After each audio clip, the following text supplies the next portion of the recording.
کہ جنہوں نے آزادی کے اس پرمسرت موقع پر ہندوستان کے 80تم آزادی کے ترنگا لہرانے کے موقع پر ہمارا ساتھ دیا۔ یہ ملک ہمارا تھا، انگریزوں نے یہاں پر تجارت کے نام پر آ کر کے رفتہ رفتہ اس ملک کے سسٹم پر قبضہ کرنے لگا۔ دھیرے دھیرے جا کر کے 1603 میں جا کر کے دلی کے لال قلعہ کے اوپر انگریزی حکام نے برملا اعلان کیا کہ آج سے ملک خدا کا حکومت چلے گی، ایسٹ انڈیا کمپنی کا۔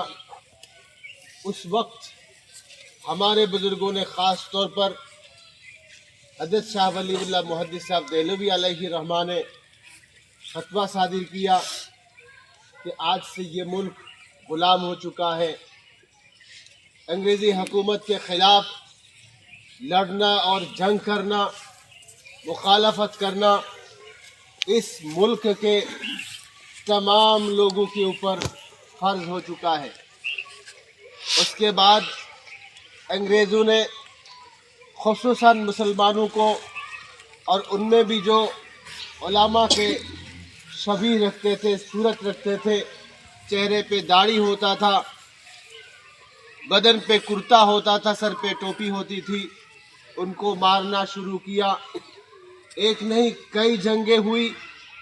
1857 کے اندر آخری جنگ ہوئی جس میں شیر ہند ٹیپو سلطان صاحب علیہ الرحمہ کو شہید کر دیا گیا۔ اس کے بعد سے لے کر پورے ہندوستان کے اندر ہر طرح کے لوگوں کو انگریزی حکومت نے مارنا شروع کیا۔ ہمارے علماء نے 1857 کے اس شکست کے بعد 1866 کے اندر دارالعلوم دیوبند کی بنیاد رکھی، اور اس کی وجہ یہ تھی کہ اس ملک سے کس طرح انگریزی کو بھگایا جائے، انگریزی حکومت اور ان کی سامراج کے خلاف علم کے بغاوت کے علم کو علم بردار کیا جائے، ظاہر کیا جائے۔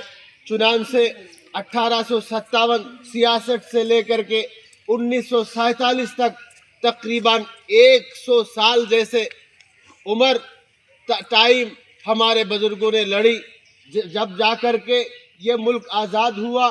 1947 کے 15 اگست آج ہی کا وہ دن ہے جس دن ہمارے یہ ملک آزاد ہوا، اور یہاں سے بوریا بستر باندھ کر کے حکومت برطانیہ یہاں سے بھاگنے پر مجبور ہوا۔ ہمارے بچوں کو، ہمارے آنے والے نسلوں کو یہ معلوم ہونا چاہیے کہ یہ ملک ہمارا تھا، ہمارا ہے، ہمارا ہی رہے گا، لیکن اس ملک کو قبضہ کرنے والے دوسرے لوگ تھے، اور وہ آ کر کے تقریباً 200-250 سال تک ہمارے لوگوں پر ظلم کیا۔ تاریخ شاہد ہے، اس ملک کو آزاد کرنے میں سب سے زیادہ جو قربانیاں دی وہ مسلمانوں نے دی، لیکن اس ملک کو آزاد کرنے میں ہندوستان کے ہر خطے کے، ہر طبقے کے، ہر سماج کے، ہر مذہب کے، ہر قوم کے لوگوں نے حصہ لیا۔ جب جا کر کے انگریز نے جب دیکھا تھا کہ ہندو اور مسلمان ایک ہی پلیٹ پر کھانا کھا رہے تھے، تو اس وقت انگریزی کو لگا تھا کہ اس ملک پر حکومت کرنا اب ممکن نہیں ہے۔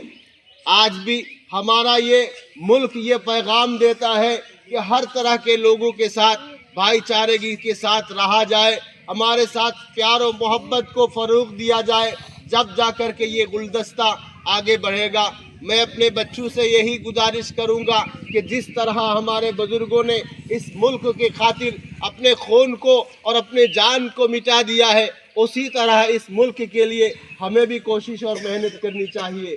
میں انہی 2-4 الفاظ کے ساتھ اپنی بات کو پورا کرتا ہوں۔ وآخر دعوانا ان الحمدللہ رب العالمین۔